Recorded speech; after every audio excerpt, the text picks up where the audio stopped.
Je suis tellement content de l'avoir, Martin Leclerc. Salut Martin! Salut Martin! Comment ça va? Ça va très bien, content de te retrouver. Écoute, on a parlé de ça au cours des dernières semaines, durant l'été, de la possibilité que je participe à ton nouveau balado, puis je suis content d'être là. Je trouve que c'est un beau projet. Écoute, il y a des expériences durant une carrière qui peuvent transformer quelqu'un ou donner un autre élan à quelqu'un. Écoute, moi, je vais te raconter, j'ai commencé ma carrière de journaliste au Journal de Montréal. Puis on a eu un lockout en 2010-2009 qui a duré 2 ans. C'était le plus long conflit de travail de l'histoire du milieu des communications au Canada. Puis nous autres, on avait décidé durant ce lockout-là, au lieu de sortir avec des pancartes devant la porte de l'employeur, qu'on allait lancer un site d'information qui s'appelait ruefrontenac.com. Puis écoute, on avait des vieux ordinateurs, un vieux local, ça tenait avec de la broche. C'est pas bien organisé comme toi, là. On avait, ça tenait pas à grand-chose d'un point de vue technologique, mais on avait toute l'expertise. On avait toute l'expertise. Tous les journalistes de métier du journal étaient sur ruefrontenac.com, notre petit site Internet. Puis très rapidement, notre site est devenu aussi lu que le site de la presse, lapresse.ca à l'époque. Puis ça a duré 2 ans. Puis moi, j'ai su quand j'ai travaillé sur un site Internet que plus jamais je travaillerais dans un journal en papier. J'aimais la souplesse que ça donnait de pouvoir envoyer un texte n'importe quand dans la journée, la réactivité, les échanges avec le monde et tout ça. Puis, après ça, je suis rentré à Radio-Canada, puis c'est un endroit extraordinaire pour travailler. Mais, toi, tu as parti ce projet-là, puis tu as amené toute l'expertise avec toi. Puis, je trouve que ça veut dire beaucoup parce que tu as des gens extrêmement crédibles. J'écoutais André qui était là tantôt, probablement un des top 10 hommes de hockey dans le monde. C'est quelqu'un de bien. Je voyais hier Bob qui te parlait de la Russie, hier ou avant-hier. Puis, ben c'est ça. Je trouve que ça veut dire beaucoup. Ça en dit long sur ce que les gens pensent de toi. Puis, écoute, moi, je suis content de participer à ça. Je trouve ça cool. Puis, il va juste arriver quelque chose de positif avec ça. Fallait pas que tu finisses demain. Mais merci. Puis, à moi de te dire, j'ai vu tout ce que tu as fait pour être avec nous, puis je te dirai jamais assez merci. Je l'ai dit 1 million de fois, même si ça déplaisait à certains, le meilleur journaliste. Puis j'ai dit aujourd'hui, je vais vivre puis je vais mourir avec la vérité. Le meilleur journaliste, toute catégorie confondue, parler éditorial, canadien, football, peu importe. Il s'appelle Martin Leclerc. Puis quand on travaille avec Martin Leclerc, on travaille avec un professionnel jusqu'au bout des doigts. Martin Leclerc envoie pour une chronique de 10 à 15 minutes, 20 minutes aujourd'hui. La beauté, Martin, c'est combien de fois qu'on s'est fait couper par le temps? Il y en a oui, c'est parfait. On fait ce qu'on veut, quand qu'on veut, le temps qu'on veut. Martin envoie 4 pages Word. Il y a des gens qui m'envoyaient une ligne sur un message texte. Vous savez comment c'est long, une ligne sur un message texte? Des fois, c'est 4 mots. Puis il fallait les faire bien paraître parce que c'est ça ma job, de mettre en évidence l'invité. Puis Martin Leclerc, c'est une bête, c'est une machine. Tu veux te coller sur des gens comme ça, tu veux imiter des gens comme ça, tu veux t'inspirer des gens comme ça. Puis quand un Martin Leclerc suggère ton nom à un patron parce qu'il pense que ça serait la bonne personne ou que, tu sais, je te serai éternellement reconnaissant, Martin Leclerc. T'es une sommité, puis je le dis, puis je suis convaincu que tout le monde qui nous écoute sont d'accord. Alors, maintenant qu'on a tous les deux des tendinites à l'épaule parce qu'on s'est lancé trop de fleurs, on va commencer la chronique. Mais pour vrai, quand des gens comme toi disent « j'embarque dans le projet », là, ça donne une crédibilité tout de suite. Je l'ai présenté le projet à des commanditaires, là, puis quand ils voient le nom de Martin Leclerc, ils font « OK, c'est sérieux ». Fait que 1 million de merci, Martin. 1 million de merci, puis je suis sûr que les auditeurs sont d'accord avec moi. Je suis là parce que ça me fait plaisir, mon vieux. Puis, sais-tu quoi? On ne peut pas prendre notre thème qu'on avait à BPM, mais il y a des gens qui m'ont approché pour faire des thèmes. puis un jour, on partira à chronique, puis on fera juste des saluts Martin pendant 3 minutes, puis ils prendront ça pour faire notre nouveau thème. Es-tu d'accord? Ben, écoute, ça va se faire naturellement. On a le rythme, on a développé ça avec le temps. Là. Exact. Sommes-nous en train d'assister à un changement d'attitude générationnelle dans la Ligue nationale de hockey? De quoi tu veux nous parler? Est-ce que tu veux nous parler des super vedettes qui signent ou qui ne signent pas? Comment tu vois ça? Oui, écoute, je trouve qu'il y a un contraste assez intéressant en ce moment dans la Ligue nationale.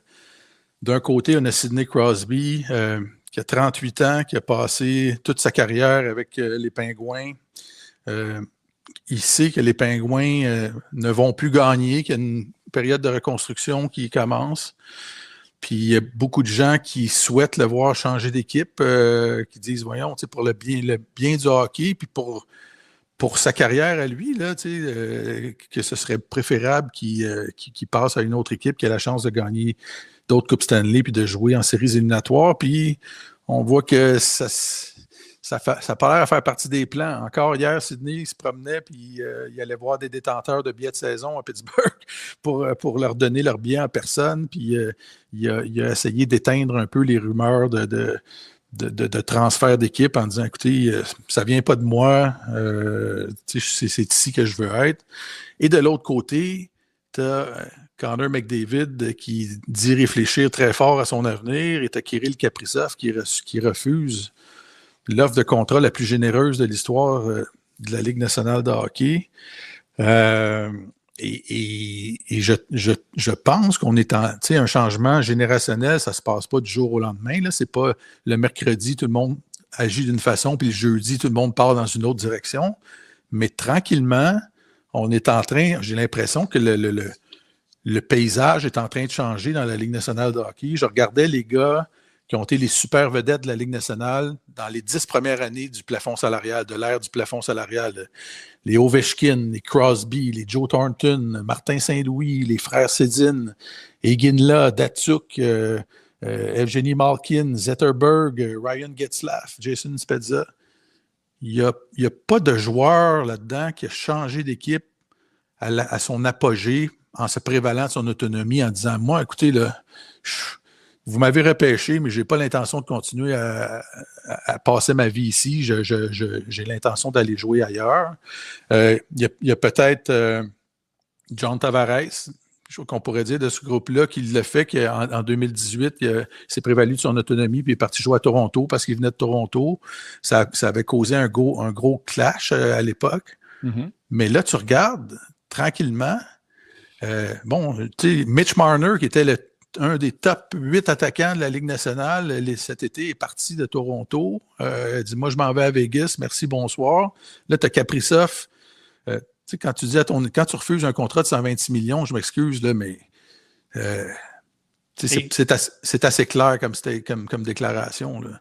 Mais puis je ne veux pas t'interrompre, mais souviens-toi, en plus, Kaprizov, un choix tardif, je pense, 5e tour. Guérin, moi, j'y parle quand il prend la job au Minnesota, puis il dit, j'y parle de Kaprizov, puis il dit, mon premier mandat, c'est d'aller en Russie et de le ramener, puis c'est lui qui le convainc puis qui le ramène, puis il n'est pas capable de le re-signer à un 2e contrat. C'est comme une claque au visage. Absolument. Puis je veux savoir, est-ce que pour toi, ce changement-là commence un peu avec Austin Matthews qui ne s'engage jamais pour 8 ans, qui prend tout le temps des courts contrats et qui va pour la cagnotte? Est-ce que le changement de mentalité, selon toi, peut commencer avec Matthews? Écoute, je trouve ça fabuleux que tu me parles de ça parce que ça faisait partie des nuances. Quand je disais que les changements ne se font pas du jour au lendemain, mais qu'à un moment donné, tu sens des secousses où tu vois des signaux de fumée qui disent « Oh, le paysage est en train de changer ».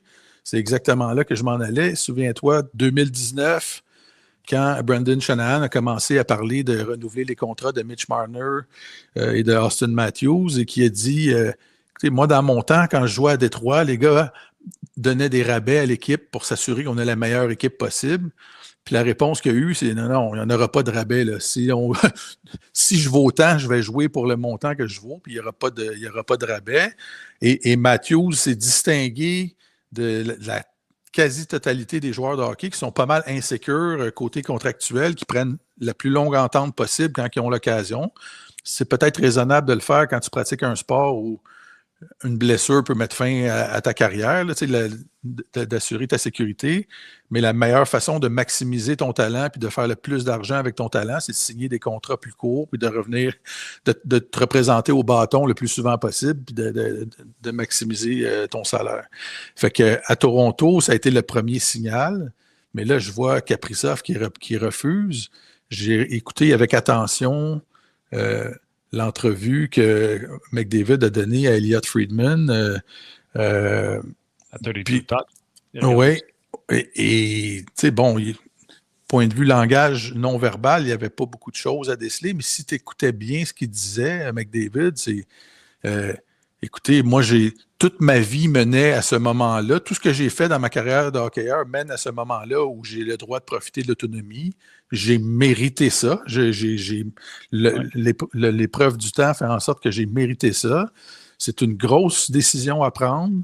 On lui a demandé est-ce que tu attends quelque chose des Oilers? Est-ce que tu veux une garantie que l'équipe va être bonne pendant tant d'années? Puis il a dit non, on a une bonne équipe. Là. Les Oilers n'ont rien à faire de plus, mais je vais décider sur une question de feeling. Moi, je veux dire, si j'étais un partisan des Oilers ou directeur général des Oilers, je serais très, très nerveux en ce moment-là. Parce que le gars est sur les freins, puis il sort les phrases classiques qu'on connaît. Je suis très engagé. Le fameux « earn it » que tu as parlé, là, il l'a dit plusieurs fois. « I earned this. Oui. I earned this moment. » Donc, tu as mérité quoi? Parce qu'on s'entend, à point de vue argent, les Oilers vont lui donner tout l'argent qu'il veut. Il y a un plafond salarial qui limite les dépenses des équipes, puis il y a un autre plafond sur les salaires individuels des super vedettes de la Ligue nationale. Fait que, point de vue argent, ça va se ressembler. Donc, quand il dit « je l'ai mérité », c'est quoi qu'il a mérité? Moi, je comprends, c'est que j'ai mérité le droit d'aller travailler où je veux, d'aller jouer où je veux, où je vais choisir, parce que c'est à peu près le seul choix qu'ils ont. Puis, est-ce que ça pourrait être j'ai mérité d'attendre voir ce que Kaprizov prend et mérité d'être le plus haut salarié de la Ligue? Est-ce que ça peut être ça aussi? Ça peut être ça aussi. Ça peut être une question d'argent, mais on s'entend, il est le meilleur joueur au monde. T'as entendu Stan Bowman aujourd'hui? Non, je n'ai pas entendu. Jamais, à chaque fois que je parle avec Connor, l'argent n'est même jamais dans la discussion. On n'a pas besoin de parler d'argent. Lui-même, directeur gérant, dit ça ne sera pas l'argent le nœud dans cette idée-là. Fait que, donc, ça va être quoi d'autre, tu sais? C'est le droit de choisir. Puis, quand tu te places dans les chaussures d'un gars qui a grandi au Canada, qui a joué au hockey junior majeur canadien, qui a été repêché à l'âge de 15 ans, qui n'a pas choisi où il irait jouer, il a été repêché à 15 ans, il a été repêché dans la Ligue nationale, il a été travaillé là où on lui a dit d'aller. Mm-hmm. Puis là, tu arrives à 27, 28 ans, puis là, tu dis, pour la première fois de ma vie, je pourrais choisir. Tu sais, c'est un Ontarien, McDavid, là, il a peut-être rêvé toute son enfance de jouer pour les Maple Leafs. Là, je dis n'importe quoi, ou d'aller jouer à New York, où il y a peut-être une autre destination qui le tente, il y a peut-être des chums ailleurs, mais c'est la seule fois de sa vie, peut-être, qu'il va avoir le droit de décider où il va travailler, où il va vivre. Et la nouvelle génération a l'air à accorder plus d'importance à ça, plus que la génération précédente où tu te faisais repêcher, puis si tu étais une super vedette, ben, tu passais ta vie là et tu posais pas trop de questions. Crosby n'a pas décidé de rester à Pittsburgh parce que c'est une destination vacances. Ben non. Et tu sais, Egan là à Calgary, puis Datsuk à Détroit, puis tu sais, c'est pas...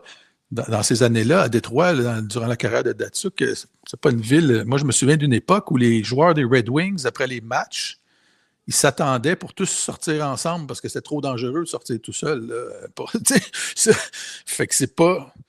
Alors, la loyauté a été longtemps une valeur très importante pour les joueurs de la Ligue nationale. Puis là, j'ai l'impression que c'est plus une relation d'affaires.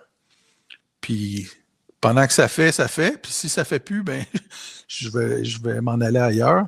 Et puis fait que c'est ça, j'entends des gens dire c'est incroyable, là, Lane Hudson avec le Canadien, puis Demidov est là, puis on va les avoir pendant 10-12 ans, ça va être incroyable. Il faut faire attention à ça. Faut en profiter pendant que ça passe parce que je pense que c'est devenu plus volatile que c'était. OK, mais je te pose quand même la question parce que tu rouvres le sujet. On en a vu là, des pas dire tête brûlée, je sais pas, je peux dire ça, qu'on savait qu'eux autres, pas de respect pour grand monde, grand-chose, puis Montréal, c'est juste un fly-by. Avec ce qu'on voit de Lane Hudson qui est ici depuis, qui a passé une partie de l'été ici, Demidov qui a passé tout l'été ici, on nous a même dit qu'il voulait apprendre le français puis qu'il avait commencé à parler français. Est-ce que tu crois à cette nouvelle génération-là avec le capitaine qui est en ville puis qui incite tout le monde à venir en ville, qu'on est en train d'instaurer à Montréal quelque chose de différent puis qu'on pourrait aller garder nos super vedettes? Ah, absolument, absolument. Puis je pense que les joueurs sont grandement responsables de ça quand il y a une culture qui fait en sorte qu'on veut rester. Regarde à Boston ce qui est arrivé avec Patrice Bergeron, avec Zdeno Chara, les gars qui ont établi, c'est ça, les gars sont restés là le plus longtemps possible, puis il n'était pas question d'aller ailleurs. Le Canadien a l'air d'être en train, honnêtement, de bâtir une culture incroyable. Tu sais, dire que les gars s'entendent bien puis ont du plaisir ensemble, c'est une chose, ça se dit, mais ça revient constamment dans le discours depuis 2-3 ans. Les gars en parlent sans qu'on soulève la question. Les entraîneurs en parlent, les dirigeants de l'équipe en parlent, mais ça vient des joueurs eux-mêmes là, qui disent « Quel bon groupe de gars! On a du fun quand on est ensemble à l'Arena. » Puis ça me fait penser un peu aux Penguins de Pittsburgh du début de l'ère Crosby. Là, les préposés de l'Arena, il fallait qu'ils mettent les gars dehors à un moment donné là, parce qu'ils restaient après les entraînements pour jouer au ping-pong, puis ils restaient dans le lounge, puis ils jouaient aux jeux vidéo, puis ils vivaient à l'Arena parce qu'il y avait du fun ensemble. Ben ça bâtit quelque chose de solide, puis ça fait en sorte que les gars veulent rester longtemps, puis ça fait en sorte qu'un gars comme Marc-André Fleury, ben, il retourne jouer un match préparatoire à la fin de sa carrière pour dire « Moi, je veux me retirer comme un joueur des Pingouins. » C'est cool. Là, je ne veux pas te mettre sur le spot, mais je vais le faire un peu. Ça fait longtemps que tu couvres le Canadien. Ça fait longtemps que tu es autour du club. Puis je ne veux pas faire de comparaison sur la patinoire entre une équipe qui a gagné la Coupe Stanley puis celle d'aujourd'hui.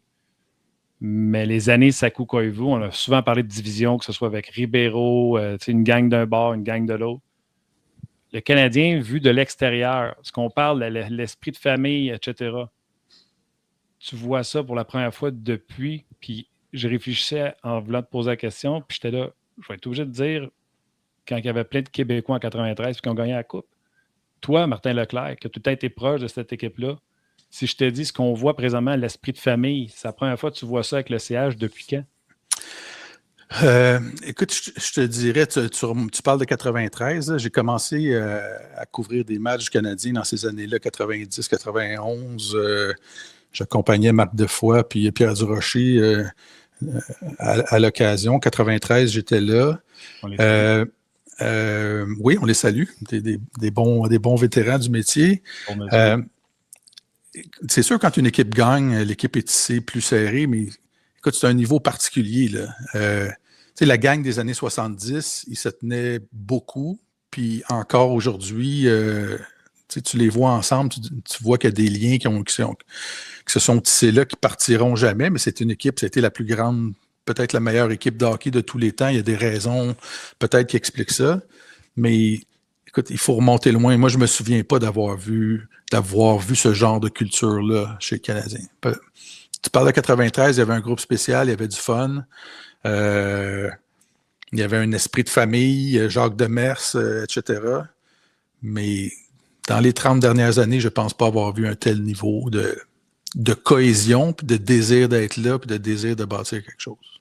Wow. C'est gros, pareil. Tant mieux. Tant mieux, les gens vont pouvoir vivre ça, puis nous autres aussi, par la bande.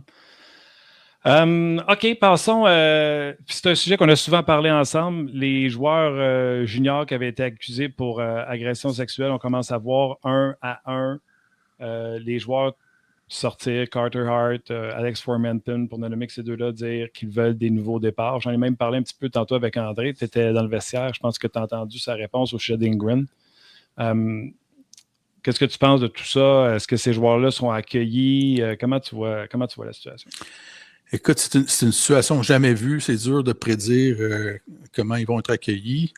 Je pense que la juge a appuyé très fort sur son crayon dans la décision qu'elle a rendue. pour remettre en doute la crédibilité et la sincérité de la présumée victime.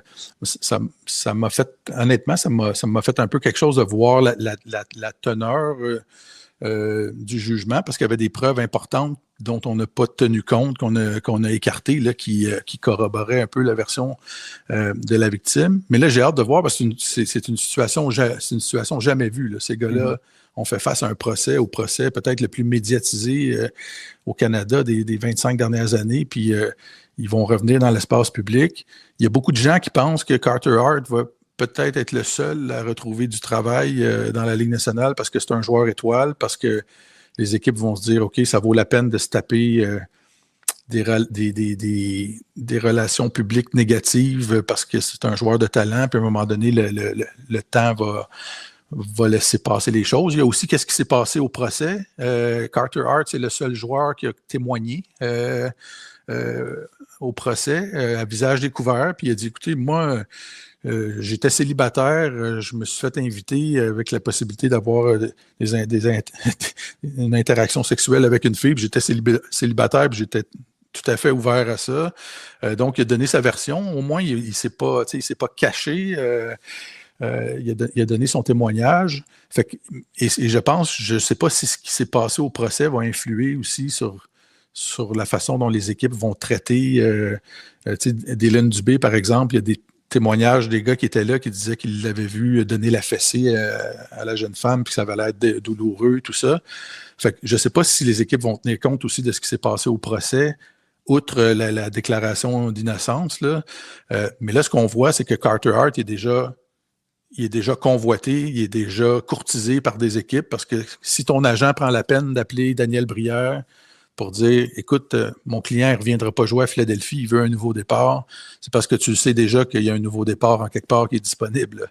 Tu sais que Philadelphie n'est pas la seule destination pour toi. Alors, ça veut dire qu'il y a déjà des téléphones qui se font, qu'il y a des équipes qui se préparent à lui faire signer un contrat le 15 octobre. J'ai hâte de voir comment ça va aller, combien il y en a qui vont revenir dans la Ligue et quel genre de traitement ils vont faire face quand ils vont revenir dans l'espace public. Hâte de voir ça. La question a été posée à Stan Bowman. Il a dit qu'il était confortable avec Stuart Skinner. Donc... lui-même, Stan Bowman est bien placé pour parler de ce genre de choses-là. Là. Il a perdu plusieurs années de sa carrière. Là. Il a été placé à l'ombre. Combien de temps ça a duré? 4 ans, sa mise à l'écart? Oui, puis tu sais, tu ris, je te cite Stan Bowman, puis t'es plus vite que moi, j'ai même pas fait le lien. Il se mettra jamais les pieds proches d'une situation où ça l'a mis dans le pétrin, tu comprends-tu? J'ai vraiment pas pensé à ce qui est arrivé à Chicago, tu fais bien de le mentionner. Alors, fait que c'est ça. Il y a des équipes qui ne voudront pas toucher à ça, il y a des équipes qui n'auront pas de réticence, puis il y a des équipes qui vont se dire, lui, il ne vaut pas la peine, lui, il vaut la peine, en regardant ça d'un angle très cynique, là, d'un point de vue sportif. Lui, il va nous rendre assez meilleurs que ça vaut la peine de devoir peut-être gérer une crise médiatique. Fait qu'on verra ce que ça donnera, mais je pense que la juge, la façon dont elle a rédigé sa décision facilite beaucoup la vie des équipes qui vont vouloir embaucher ces gars-là. Martin, je prends 2 petites secondes pour faire ce que Marc Chartrand vient de faire sur la messagerie texte. Je l'ai fait à tous les jours. À tous les jours, on pense qu'il va y avoir moins de monde parce que l'effet de nouveau est terminé. Hier, c'était à 16h15, 16h20 qu'on avait les 2000 personnes en direct simultanément. Et là, aujourd'hui, c'est à 4h moins 10 qu'on a plus de 2000. Puis je ne suis pas surpris que ce soit dans ton segment, Martin Leclerc. D'ailleurs, je rappelle aux gens que tu seras de retour demain. Mais tu sais pourquoi, Martin, tu pognes 2000 à tous les jours, hein? Parce que moi, j'ai acheté 2000 iPads, puis je les branche sur... je les branche sur l'émission. Je fais une blague, mais écoute, ça va juste monter. Les gens vont découvrir que tu es rendu là, vont changer leurs habitudes de branchement, puis ça va juste monter, mon gars. Je suis même pas inquiet pour ça. T'es fin. Je prends un petit 3 minutes pareil parce que ça me tente de parler de balle avec toi. Tu veux me parler d'offensive, puis c'est drôle. Moi, j'ai regardé tous les matchs, à part les 3 qui ont passé sur Apple TV, des Blue Jays. Ils sont premiers dans bien les catégories en attaque. Ils c'est de l'attaque que moi j'aime. On est créatif, de l'amorti-sacrifice. On avance les gars au 2 puis au 3. On met la balle en jeu pour. C'est l'équipe qui domine pour la moyenne de bâton avec les courants en position de marquer. Puis il y a beaucoup d'exploits offensifs cette année au baseball. Puis c'est pas de ceux-là de la petite balle que tu veux me parler. Non, mais je trouve, en tout cas, pour ceux qui aiment le baseball, là, ceux qui aiment la balle, je trouve qu'on est privilégié de vivre cette époque-là parce qu'il y a des joueurs absolument extraordinaires. Hier, Shohei Ohtani qui frappe son 50e circuit de la saison. Premier joueur depuis 2002, depuis Alex Rodriguez, donc depuis 23 ans, à connaître 2 saisons de 50 circuits consécutifs. Puis, souviens-toi, l'année passée, il a été le premier de l'histoire du baseball, Ohtani, à entrer dans le club du 50-50, 50 circuits, 50 buts volés. Cette année, il est devenu le premier encore d'un autre club 50-50, premier à frapper 50 circuits, puis à retirer 50 frappeurs sur des prises dans la même saison. Et ce gars-là a été opéré à une épaule à la fin de la dernière saison parce qu'il s'était blessé. Il s'est remis entre-temps d'une opération à la Tommy John, a recommencé à lancer, puis il trouve le moyen de coller 2 saisons de 50 circuits consécutifs. C'est incroyable. C'est un extraterrestre, Shohei Ohtani. On est chanceux de voir ça. Puis c'est un exemple, ça. On parlait des gars qui ne sont pas gênés de se prévaloir de leur autonomie quand ils sont à leur apogée. Au hockey, ça ne fait pas partie de la culture. Au baseball, au basket, même au football, en certaines occasions. Mais au baseball, Shohei Ohtani a fait. Lui, il a dit, bon, ben, c'était le fun avec les Angels. Maintenant, je veux voir qu'est-ce que les équipes ont à m'offrir. Puis je l'ai mérité. je suis rendu là. Puis il est avec les Dodgers. Puis ça a changé la trajectoire de cette organisation-là. Puis l'autre cas absolument remarquable, écoute, c'est un autre joueur historique, à mon sens. Cal Riley, le receveur des Mariners de Seattle, qui a frappé hier ses 55e et 56e circuits. Il n'y a aucun... Comme en jouant strictement à la position de receveur, là, il en a frappé 45 à date. Il n'y a aucun être humain depuis le début de l'histoire du baseball qui a frappé 45 circuits en occupant la position de receveur. C'est absolument phénoménal, mais en plus, c'est un frappeur ambidextre, une chose qui est de plus en plus rare dans le baseball majeur. Il a frappé hier son 55e circuit. Il a frappé un circuit de la gauche, un circuit de la droite hier, mais il a dépassé Mickey Mantle, écoute, comme étant le frappeur ambidextre le plus puissant de l'histoire. De tous les temps. De tous les temps. C'est épouvantable. C'est ça. Écoute, il y a combien de milliers de joueurs de baseball qui ont franchi les lignes d'un losange du baseball majeur depuis 125 ans et plus. Et ce gars-là dépasse Mickey Mantle, qui est une légende. Son record tenait depuis 64 ans. Puis son 56e circuit a égalé Ken Griffey Jr., qui était la légende des Mariners depuis le début de l'histoire de cette organisation-là. 2 saisons de 56 circuits en 97-98. Lui a égalé ça, puis il reste des matchs à jouer à Cal Raleigh, fait qu'il va probablement le dépasser. Et ces gars-là font face au plus grand nombre de lanceurs qui lancent la balle à 100 000 à l'heure de l'histoire du baseball. Mickey Mantle, il affrontait un partant qui arrivait, qui souvent complétait le match, là, où il y avait des fois un releveur qui arrivait peut-être pour 3 manches à la fin. À cette heure, tu as les gérants qui changent le partant après 5 manches pour pas que les frappeurs voient le même lanceur 3 fois.